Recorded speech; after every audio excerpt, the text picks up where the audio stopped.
चलिए, तो अब हमारा हेडिंग बदल चुका है, types of triangle on the basis of angle. Angle के बेसिस पे हम ट्रेंगल को भी 3 कैटेगरी में डालते हैं। और पहला कैटेगरी होता है right angle triangle. Right angle triangle नाम से ही क्लियर है कि जिसका एंगल 90 डिग्री का हो। तो ट्रेंगल में 3 एंगल होते हैं, तो एक ही एंगल 90 डिग्री हो सकता है। अगर होगा तो 2 एंगल 90 डिग्री कभी हो भी नहीं सकते हैं। क्यों नहीं हो सकते हैं 2 एंगल 90 डिग्री? इसका क्या जवाब होगा कि अगर एक एंगल आप 90 डिग्री बना दिए तो दूसरा अगर 90 डिग्री बनाने का कोशिश करोगे तो तुम्हारा ट्रेंगल कहाँ बन पाएगा? क्योंकि 2 एंगल का सम ही 180 डिग्री हो गया, तो तीसरा तो बना ही नहीं ना, क्योंकि तीनों एंगल का सम 180 डिग्री होता है। बात समझ में आया? तो ये भी याद रखिएगा कि एक ट्रेंगल में मैक्सिमम एक ही राइट एंगल बन सकता है, 2 गो राइट एंगल बनेगा ही नहीं। क्योंकि 2 गो राइट एंगल बन गया तो 90 90 180 हो गया, क्योंकि एक राइट एंगल का मतलब 90 डिग्री होता है। तो इसीलिए ये डेफिनेशन में लिखवाया गया है कि a triangle in which any one angle is 90 degree, any one कोई भी एक एंगल 90 डिग्री हो जाए are called right angle triangle. इसमें हम बहुत सारा फिगर बनाए हैं। इसमें ये 90 डिग्री दिख रहा है, इसमें ये 90 डिग्री दिख रहा है, और इसमें ये 90 डिग्री दिख रहा है।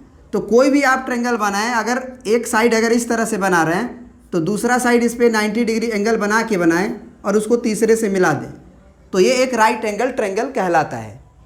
और कोई भी ट्रेंगल में एक से अधिक 90 डिग्री नहीं बन सकता है। क्यों नहीं बन सकता है? क्योंकि देखो, एक तो तरीका है कि एक 90 बनाए दूसरा 90 बनाए तो तीनों साइड बंद नहीं हो पाया।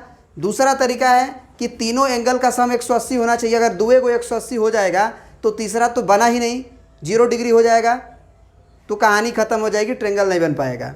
ट्रेंगल बनने के लिए शर्त होना चाहिए कि तीनों एंगल आना चाहिए कुछ ना कुछ। अब है हमारा दूसरा एंगल के बेसिस पे। एंगल के बेसिस पे हम लोग एक्यूट एंगल ट्रेंगल नाम दिए। तो एक्यूट एंगल ट्रेंगल का मतलब ये हुआ कि 3 एंगल होता है, तो 3 एंगल में से तीनों एंगल एक्यूट हो। अब एक्यूट एंगल हम लोग पढ़े हुए हैं। एक्यूट एंगल किसे कहते हैं? वो एंगल जो 0 डिग्री से बड़ा हो और 90 डिग्री से छोटा हो, उसे एक्यूट एंगल कहते हैं। ऑब्ट्यूज एंगल जो 90 डिग्री से अधिक हो, 180 डिग्री से कम हो, ऑब्ट्यूज एंगल कहते हैं। उसके बाद एक हम लोग पढ़े थे स्ट्रेट एंगल, याद होगा आपको स्ट्रेट एंगल। उसमें पढ़े थे कि एक 180 डिग्री के एंगल को स्ट्रेट एंगल कहते हैं। फिर पढ़े थे कंप्लीट एंगल। तो कंप्लीट एंगल में पढ़े थे कि पूरा अगर 360 डिग्री एंगल बन गया तो कंप्लीट एंगल। फिर पढ़े थे रिफ्लेक्स एंगल।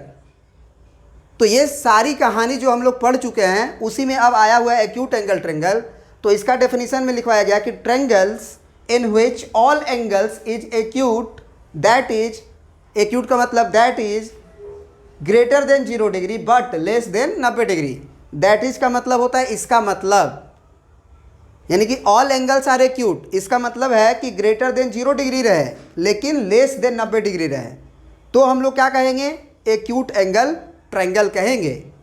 याद रहेगा? इसका फिगर भी हम आपको बना के दिखा देते हैं। फिर एक और बचा हुआ है हमारा ट्रेंगल, ऑब्ट्यूज एंगल ट्रेंगल, उसको भी लिखेंगे, ख़त्म हो जाएगा। इसको लिख लीजिए। तो देखिए, एक्यूट एंगल ट्रेंगल का फिगर नहीं बनाए थे, वो ये हो गया आपका। ये सारे एंगल 90 डिग्री से कम है, सारे एंगल 90 डिग्री से कम है। अब कहोगे सर आपको कैसे पता कि 90 डिग्री से कम है? तो भैया आप ये तो जानते हो ना कि एकदम स्ट्रेट एक लाइन पे एकदम सीधा खड़ा लाइन होता है तब 90 डिग्री होता है। कोई भी लाइन है, जैसे ये लाइन है, इसके ऊपर एक खड़ा लाइन करोगे तो ये 90 डिग्री होगा, तो ये छोटा हुआ ना। फिर ये एक लाइन है, उसके ऊपर एक 90 डिग्री खड़ा करो, क्या ये पूरा एंगल से ये छोटा एंगल है ना। फिर चाहे ये लाइन ले लो आप, इस पर एक 90 डिग्री खड़ा करो, ये छोटा है ना। तो ये दिमाग में रखना है कि एवरी एंगल में हमको ये सोच लेना है कि एक लाइन के ऊपर जब 90 डिग्री बनेगा उससे ये छोटा है कि नहीं। चाहे कोई भी लाइन हो, चाहे यही लाइन हो 90 डिग्री से छोटा बन रहा है, चाहे यही लाइन है आपका 90 डिग्री से छोटा एंगल बन रहा है, तो 90 डिग्री से कंपेयर किया जाता है। जैसे यहाँ पे हम देखें तो यहाँ पे अगर देखा जाए तो अगर एक लाइन ये है तो 90 डिग्री इस पर ना, इस पर जो 90 डिग्री कहलाएगा वो ये कहलाएगा, ये 90 डिग्री कहलाएगा। देखो तो ये 90 डिग्री से क्या है, कुछ अधिक हो गया। तो जब कुछ अधिक हो जाता है तभी हम ऑब्ट्यूज एंगल ट्रायंगल कहते हैं। तो याद रखना ऑब्ट्यूज एंगल ट्रायंगल में क्या लिखवाया गया कि triangles in which any one angle is obtuse angle, any one angle is obtuse angle that is greater than, sorry गलती लिख दी है, greater than 90 degree, greater than 90 degree and less than 180 degree. 90 degree से तो ज़्यादा हो लेकिन 180 degree से कम हो, क्योंकि 180 डिग्री से ज़्यादा हो भी नहीं सकता है। और ऑब्ट्यूज एंगल का डेफिनेशन भी है 0 डिग्री से 90 डिग्री के बीच में होता है। अब क्यों नहीं हो सकता है 180 डिग्री से ज़्यादा, क्योंकि जैसे ही 180 डिग्री से ज़्यादा होगा फिर ट्रायंगल नहीं बनेगा, पहल के एंगल हो गया।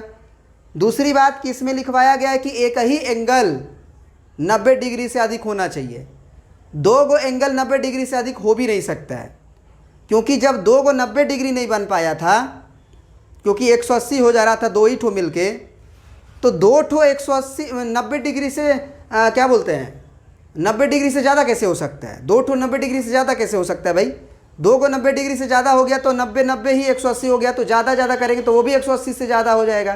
तो ये दिमाग में रखना है कि कोई भी ट्रायंगल हो उसमें मैक्सिमम एक ही ऑब्ट्यूज एंगल ट्रायंगल बन सकता है, एक्यूट तो मैक्सिमम 3 बन सकता है, तीनों 90 डिग्री से कम हो सकता है, जैसे 60-60-60 तीनों का तीनों एक्यूट है।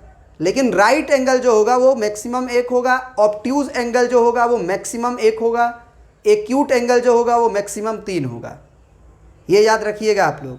तो ये टाइप्स ऑफ ट्रायंगल हमारा ख़त्म हो गया। अब आते हैं हम लोग कुछ टर्म्स पढ़ेंगे, मीडियंस, सेंट्रॉयड, ये सब चीज़ें, इन सेंटर, सरकम सेंटर, ये सारी चीज़ें हम लोग पढ़ेंगे। तो इसमें इतना ही रहने देते हैं, अगले वीडियो में उसको कवर करते हैं।